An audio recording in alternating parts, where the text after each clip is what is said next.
이런 이야기가 있습니다. 한 마리의 쥐가 두려움에 떨고 있는 모습을 마법사가 보게 됩니다. 마법사가 보니까 쥐가 아주 그냥 몸을 부들부들 떨면서 이렇게 구석에 있는 거예요.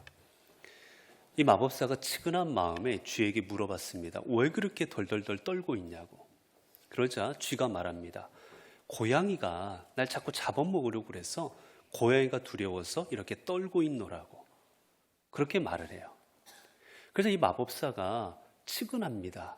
아유, 고양이한테 맨날 잡혀먹을 걸 두려워서 이렇게 떨고 있는 모습을 보니까 측은한 거예요. 그래서 그 쥐를 고양이로 바꿔줍니다. 고양이로 변해라. 이제 이게 고양이로 변한 쥐는 막 뛰어다니고 아주 그렇게 두려움 없이 그렇게 막 돌아다녀요. 마법사가 흐뭇한 모습을 이렇게 지켜보고 있었습니다. 근데 얼마 후에 다시 이렇게 만났더니 그 쥐로 변한 고양이가 역시 저 구석에서 또 떨고 있는 거예요. 아니, 내가 너를 고양이로 바꿔줬는데, 아니 고양이가 무섭다고 바꿔줬는데 왜 또 떨고 있느냐고 물어봤어요. 그때 이번에 고양이가 대답합니다. 내가 돌아다녔더니만 동네 개들이 나를 물으려고 자꾸 덤빈다고. 개가 무서워 죽겠다고. 개가 두려워서 뭐 다니기가 힘들다고. 이 마법사가 또 마음이 참 측은한 마음이 또 듭니다. 그래, 개가 또 무서울 수도 있지. 그래서 이번에는 그 고양이를 개로 변한 그 고양이를 다시 개로 변신시켜줘요. 이제 개로 변신하게 되자 이 또 바뀐 쥐는 또 막 뛰어다니면서 또 신나게 돌아다닙니다. 마법사가 흐뭇한 마음으로 이제 돌아갔고 얼마 있다가 다시 만났어요.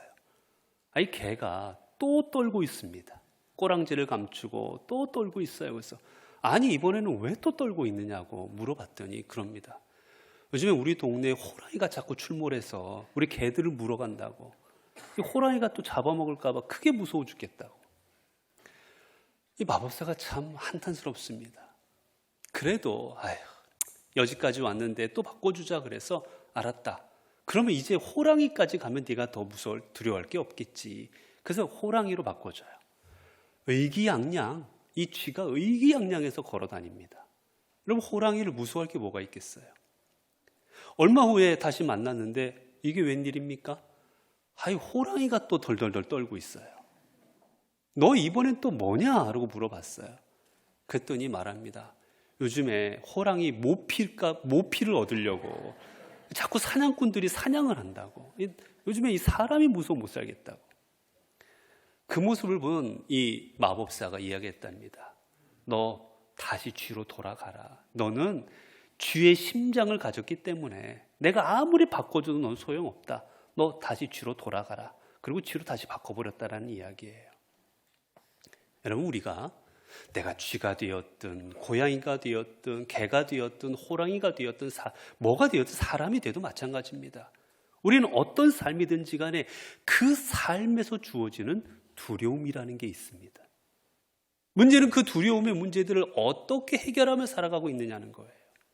세상에 두려움 없는 사람은 하나도 없습니다, 여러분. 돈이 많든 권력이 있든 다 똑같아요. 자기계발의 유명한 거장인 나폴레온 힐이라는 박사가 있습니다. 자기계발서 아주 많은 책들을 쓴 사람인데 이분의 글에 보게 되면 사람들이 가지고 있는 두려움에 대해서 쓴 내용이 있어요. 거기서 사람들이 일반적으로 가지고 있는 그 두려움을 몇 가지로 정의를 합니다. 첫 번째, 사람들이 살아가면서 어떤 두려움들을 갖고 있나? 첫 번째 두려움 중에 하나는 가난에 대한 두려움이 있다고 합니다. 내가 살아가면서 혹 내가 가난해지면 어떡하나? 내가 먹을 것도 사야 되고 입을 것도 사야 되고 내가 잠잘 곳도 있어야 되고 내가 여러 가지 지출을 해야 되는데 내가 가난해지면 이런 것을 못할 텐데 어떡하나 해서 가난에 대한 두려움들을 사람들이 갖고 살아간답니다. 내 자식도 먹여야 되고 내 삶을 살아가야 되는데 그게 가난해지면 못하니까 두려운 거지요. 두 번째, 또 사람들이 어떤 두려움을 가지고 살아가느냐? 두 번째는 질병에 대한 두려움이 있답니다. 혹 내가 암에 걸리든지 혹 내가 불치병에 걸리든지 아니면 내가 큰 고통을 감내해야 되는 병에 걸리든지 하면 어떡하나? 혹이라도 이 병이 낫지 않으면 어떡하나? 치료하는 과정이 힘들면 어떡하나? 고통스러우면 어떡하나? 돈이 많이 들으면 어떡하나? 사람들은 질병 앞에서 또 질병에 걸릴까 봐 두려워한다라는 거예요. 또 어떤 두려움을 갖고 있느냐? 실패에 대한 두려움을 갖고 있답니다. 내가 살아가다가 실패하면 어떡하지? 내가 실패하면 사람들이 나를 보고 비난할 텐데, 아, 저 사람 저거밖에 안 되는데 라고, 내가 그럴 줄 알았어라고 나를 생각할 텐데, 그런 수치스러움, 부끄러움 내가 어떻게 견디지? 그래서 여러분, 사람들은 실패에 대한 두려움을 또한 갖고 살아간다고 합니다. 또 어떤 두려움이 있느냐? 사랑하는 대상을 잃을까 봐 하는 두려움을 가지고 살아간답니다. 내가 사랑하는 남편이 나를 사랑하지 않으면 안 되지? 어떡하지? 내 아내가 나를 사랑하지 않으면 어떡하지? 내 부모가 나를 사랑하지 않으면, 내 자녀가 나를 사랑하지 않으면 우리는 사랑하는 사람을 잃어버릴까 봐, 그 사랑을 잃어버릴까 봐 또한 우리는 두려워하며 살아간다고 합니다. 그리고 또 어떤 두려움이 있느냐? 나이 먹음에 대한, 노화에 대한 두려움이 있다는 거예요. 예전에는 이 정도는 내 힘으로 해결할 수 있었는데 나이가 들자 되질 않습니다. 몸이 말을 듣지 않습니다. 정신이 옛날 같지 않습니다. 내 영향력이 옛날 같지 않습니다. 아, 내가 이제 점점 쓸모없는 사람이 되어가는구나. 노화에 대해서 두려움을 갖는다고 합니다. 그리고 또 어떤 두려움을 갖고 사람들은 살아가느냐? 또한 사람들이 갖는 두려움은 바로 자유상실에 대한 두려움이에요. 내가 나이를 먹거나 아프거나 여러 상황이 되어서 내가 하고 싶은 것 하지 못하고, 먹고 싶은 거 먹지 못하고, 가고 싶은 거 가지 못하고 내 자유가 제한돼 버리면 어떡하나 하는 또한 두려움이 있다고 합니다. 그리고 뭐니 해도 사람이 갖는 가장 큰 두려움은 마지막인데, 죽음에 대한 두려움입니다. 내가 이 세상을 떠나게 되면 과연 어떻게 될 것인가? 내 삶이 어떻게 되고, 사랑하는 가족들과 이별하면 내가 그걸 어떻게 감당할 수 있을까? 사람이 갖는 가장 큰 두려움은 바로 죽음에 대한 두려움이라고 합니다. 여러분, 이처럼 우리는 수많은 두려움 속에서 살아갑니다. 어떤 두려움이든지, 질병이든지, 아니면은 내가 실패든지, 아니면 내가 사랑이든지, 어떤 것에든지 우리는 내 삶 속에 우리는 두려움을 안고 살아가는 게 우리의 삶입니다. 왜냐하면 우리는 부족한 존재이기 때문이에요. 그렇게 우리는 삶 속에서 이 두려움의 문제들을 내가 삶에서 어떻게 해결하고 어떻게 극복해 나가느냐가 우리의 삶이 온전히 세워지는 삶이냐, 아니면 무너지는 삶으로 살 것이냐, 우리는 그 두려움을 해결함을 통해서 우리는 기로에 서게 되는 겁니다. 오늘 본문에 보게 되면 한 사람의 이야기가 나오고 있습니다. 바로 야이로라는 회당장의 이야기입니다. 회당장 야이로라 하면 이 시대에 존경받던 사람이었어요. 그 지역사회에서 아주 사람들에게 존경받고 사람들에게 높임받던 높은 위치에 있던 사람입니다. 그런데 그에게 문제가 하나 있었습니다. 뭐냐면 사랑하는 딸이 죽어가고 있었던 거예요. 그 외동딸, 12살 먹은 외동딸이 파리해져 가고 있는 겁니다. 어떤 약을 쓰고 어떤 치료를 받아도 고칠 수 없고 점점 생명이 꺼져가고 있었습니다. 다급해집니다. 이대로 두었다가는 곧 죽을 것 같습니다. 그 다급해진 마음의 아버지는 예수 그리스도 앞에 와서 무릎을 꿇습니다. 간구하니 내 딸을 구원하여 주소서, 내 딸을 살려주시옵소서라고 주님 앞에 무릎을 꿇습니다. 여러분, 회당장이라면 나이도 꽤 먹었을 겁니다. 지위도 높습니다. 그런데 30살밖에 되지 않은, 어떻게 보면 신출내기인 그런 사람 앞에 가서 무릎을 꿇은 거예요. 제발 딸을 살려달라고. 예수님께서 허락하시고 이제 가던 도중에, 근데 그만 혈루증 앓던 여인을 만나게 되었고, 그와의 만남으로 인해서 이제 야이로의 집에 가는 시간이 지체가 되어버리고 맙니다. 지체가 되고 이제 다시 떠나려 하실 때 그때 때마침 야이로 집에서 사람들이 옵니다. 그리고 이렇게 말하지요. 오늘 본문에 보니까 당신의 딸이 죽었나이다. 어찌하여 선생을 더 괴롭게 하나이까? 야이로요, 더 이상 선생님에게 간구하지 마십시오.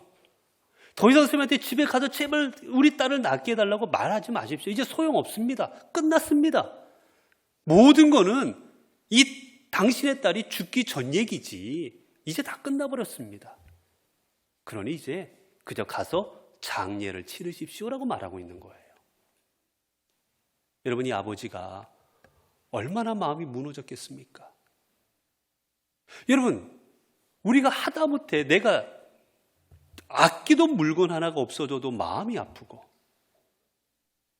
가정에서 키우던 반려견이나 반려묘가 사라지거나 죽었을 때도 감당할 수 없는 슬픔이 오는데, 사랑하는 가족이, 그것도 내가 사랑하는 내 외동딸이 죽었는데 얼마나 마음이 아팠겠습니까?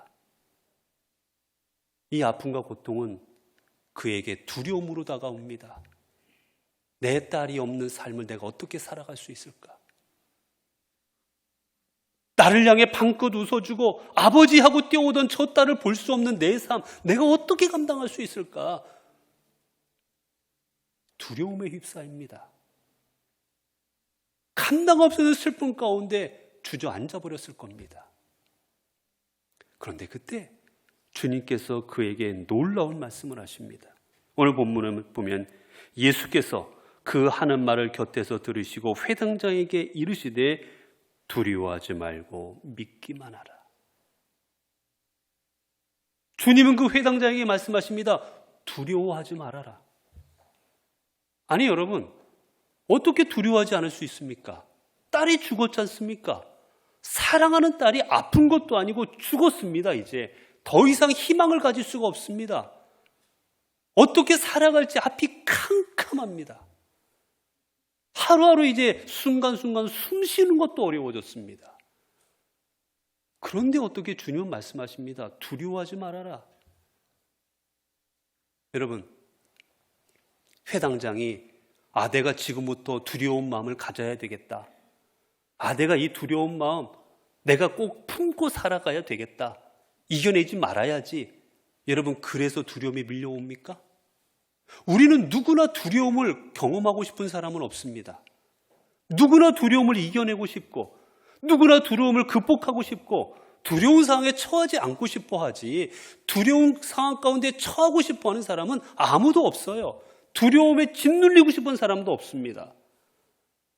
그런데 우리에게는 이 두려움의 상황들을 이겨낼 힘이 없는 겁니다. 그게 바로 문제인 거예요. 여러분, 내가 질병의 문제를 극복할 수 있습니까? 내가 원한다고 성공할 수 있습니까? 내가 원한다고 죽음의 문제를 극복할 수가 있고, 내가 원한다고 내가 하고 싶은 일들을 다 이루어가며 살 수가 있습니까? 관계를 회복하고 사랑하는 사람을 놓치지 않고 다 불가능한 일들인 거예요. 누가 가난하고 싶습니까? 다 그 원치 않지만 우리의 능력이 부족하고 내가 가진 한계로 말미암아 경험할 수밖에 없는 게 이 두려움인 겁니다. 그런데 주님은 두려워하지 말아라라고 하십니다. 왜 주님은 이렇게 말씀하셨을까? 이유는 바로 뒤에 있는 거예요. 두려워하지 말고 믿기만 하라. 바로 여기에 해답이 있는 겁니다. 우리가 두려운 상황에 처할 수밖에 없고 내 힘으로 이겨내지 못할 수밖에 없지만 우리가 두려워하지 않을 수 있는 이유는 바로 우리에게 믿음이 있기 때문인 거예요. 믿으면 이 두려움의 문제를 내가 극복할 수 있을 것이라고 말씀하십니다. 이 믿음이 너를 두려움으로부터 해방시켜 줄 것이고 이 믿음이 너를 두려움으로부터 자유케 하리라고 말씀하십니다. 도대체 그러면 주님이 말씀하시는 믿음은 어떤 믿음입니까? 어떤 믿음이 우리를 두려움으로부터 해방시키고 자유롭게 할 수가 있겠습니까? 그 믿음의 모습은 첫 번째 이겁니다. 바로 주님이 나와 함께 하실 줄로 믿는 믿음인 겁니다. 우리가 심리학에 보게 되면 분리불안이라는 심리학 용어가 있습니다. 주로 아이 때 많이 발병을 하는데, 내가 사랑하는 내 대상, 애착의 대상과 떨어지면 견딜 수 없는 거예요. 내 눈에 보이지 않으면 불안한 겁니다. 두려운 겁니다. 거기에서 문제 행동들을 일으킵니다. 중요한 게 그겁니다. 떨어지면 견딜 수 없는 거예요. 결국 그래서 분리불안을 이겨내는 방법은 눈에 보이지 않아도 나와 함께하고 있고 나를 사랑하고 있고 내가 외면당하는 게 아니라는 것을 경험하고 훈련을 시켜줍니다. 중요한 건 그거예요. 결국 그래서 함께 있다라는 것을 깨닫는 겁니다. 여러분, 우리가 살아가면서 내가 떨어져 있다고 생각하면 우리는 두렵고 불안할 수밖에 없는 거예요. 특히 신앙적으로 그렇습니다. 아담과 하와가 하나님께서 금하신 선악과를 먹어버렸습니다. 너희가 이것을 먹으면 정녕 죽으리라, 분명히 죽으리라고 말씀하셨어요. 그런데 그만 먹어버리고 말았습니다. 이들은 깨닫습니다. 죄를 범하였구나. 하나님께서 금하신 죄를 범하였구나 깨닫습니다. 그 순간 이들은 어떻습니까? 아, 내가 하나님을 떠났구나. 내가 하나님부터 떠나져 버렸구나, 멀어져 버렸구나를 그들은 깨닫게 되고 또한 몸을 주님으로부터 숨깁니다. 여러분, 이때 주님께서 이들에게 나타나 말씀하시죠. 아담아, 내가 어디 있느냐? 여러분, 아담을 찾으실 때 아담이 뭐라고 대답하는지 아십니까? 내가 두려워하여 숨었나이다. 주님을 떠난 자의 삶에 임하는 건 두려움인 거예요. 주님이 내 곁에 계시지 않는가? 내가 죄로 인해서 내가 주님을 떠났구나, 내가 죄로 인해서 주님과 함께하지 않는구나라고 생각될 때 두려운 겁니다.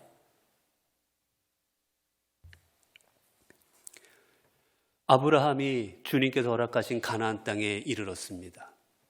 가나안 땅에 이르러서 그곳에 살아가다가 그만 그곳에 심한 기근이 닥치고 맙니다. 기근이 닥치자 아브라함은 어떻게 하면 내 가족들을 먹여 살릴 수 있을까 고민하다가 그는 가족을 이끌고 애굽으로 향하게 되지요. 왜냐하면 애굽은 풍요로운 땅이었기 때문입니다. 나일강의 삼각주를 통해서 그 비옥한 옥토들이 있었기에 늘 거기에는 흉년이 들어도 그 전에 이미 풍년으로 말미암아 많은 곡식들이 저장돼 있기에 웬만해도 흉년이 들지 않기에 거기는 늘 풍족했습니다. 그래서 애굽으로 나아갑니다. 그런데 여러분, 이거는 신앙적으로 불신앙이었어요. 하나님께서 그들에게 가라고 한 땅은 가나안 땅이었습니다. 내게 지시할 땅으로 가라라고 한 거는 애굽이 아니라 가나안 땅이었어요. 그리고 애굽은 하나님께서 금하셨습니다. 도리어 이방신들을 섬기고 하나님을 외면하는 그 땅으로 나아가는 거 기뻐하지 않으셨습니다. 그런데 하나님한테 묻지도 아니하고 아브라함은 불신앙의 모습으로 애굽으로 떠나고 말지요. 신앙적으로 보면 아브라함은 하나님을 떠나버린 겁니다. 그러자 그곳에서 아브라함이 어떤 일을 합니까? 자신의 아내, 많은 남자들이, 문 남자들이 자신의 아내 사라를 보고는 아, 저 여자가 아름답구나는 그 눈초리를 보고는 이대로 있다가는 내가 죽겠구나. 저들이 나를 죽이고 내 아내를 뺏어갈 수도 있겠구나. 애굽 땅에 들어가서 느낀 그 첫 번째 마음이 뭐였느냐? 두려움이었습니다. 하나님과 함께 있을 때는 아무도 알지 못하는 가나안 땅에 가서도 느껴보지 못했던 두려움이었는데 하나님께서 그들과 동행하심을 경험했을 때는 어떤 상황에서도 두렵지 않았는데 풍요로운 애굽 땅 가운데 그들이 경험한 건 두려움이었어요. 죽을까 염려되노라. 그렇게 당신은 나를 오빠라 하고 저 애굽 왕에게 들어가라고, 애굽 왕에게 가라고 자신의 아내를 애굽 왕에게 바쳐버립니다. 바로 두려움 때문이었어요. 여러분, 반대로 믿음 안에 있는 사람에게는 어떤 마음이 있는 줄 아십니까? 담대함입니다. 주님이 나와 함께 하시고 주님이 내 곁에 계실 때를 경험할 때는 우리에게는 담대함이 있는 거예요. 이사야 41장 10절을 통해 주님 말씀하십니다. 두려워하지 말라, 내가 너와 함께 함이라. 놀라지 말라, 나는 내 하나님이 됨이라. 내가 너를 굳세게 하리라. 참으로 너를 도와주리라. 참으로 나의 의로운 오른손으로 너를 붙들리라. 그리고 시편 23편 4절을 통해서 다윗은 고백합니다.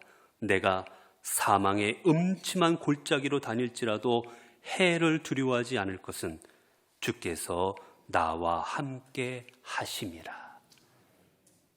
여러분, 우리가 사망의 음침한 골짜기, 나를 죽이려는 자들, 내 대적들이 내 앞에 침치고 있을지라도 내가 두려워하지 않을 이유는 믿음의 선조들은 고백합니다. 주께서 나와 함께 하심이라. 그 하나님의 막대기와 그 하나님의 지팡이가 나를 지켜줄 것이다라고 그들은 고백했습니다. 여러분, 하나님께서 우리와 함께 하시면서 주님의 날개로 우리를 품어주시고 주님의 강한 팔로 우리를 인도하여 주시고 보호하여 주실 것이기에 주님이 함께 하심을 믿을 때 우리는 어떠한 삶의 자리가 되었든 우리는 두려움이 아닌 우리는 그 자리에서 담대함으로 나아갈 수가 있습니다. 그리고 두 번째, 이 믿음, 주님이 말씀하시는 믿음의 모습은 무엇입니까? 주님이 말씀하시는 믿음의 모습은 두 번째는 주님이 우리와 함께 하실 때 주님께서 이루어 주실 줄로 믿는 믿음입니다. 여러분, 우리와 함께 하시는 주님께서는 우리를 사랑하시기에, 우리를 아끼시기에 여러분, 우리를 통하여 가장 선하고 좋은 것들을 이루어 가십니다. 여러분, 어떤 부모가 자식이 생선을 달라는데 뱀을 주고 자식이 떡을 달라는데 돌멩이를 줄 부모가 세상에 어디 있겠습니까? 부모는 자식에게 가장 좋은 것을 줍니다. 마찬가지로 우리를 사랑하신 우리 하나님께서 우리와 함께 하시면서 내가 주님을 믿는 믿음으로 나아갈 때 우리에게 가장 좋은 것을 주시는 겁니다. 주님 말씀하십니다.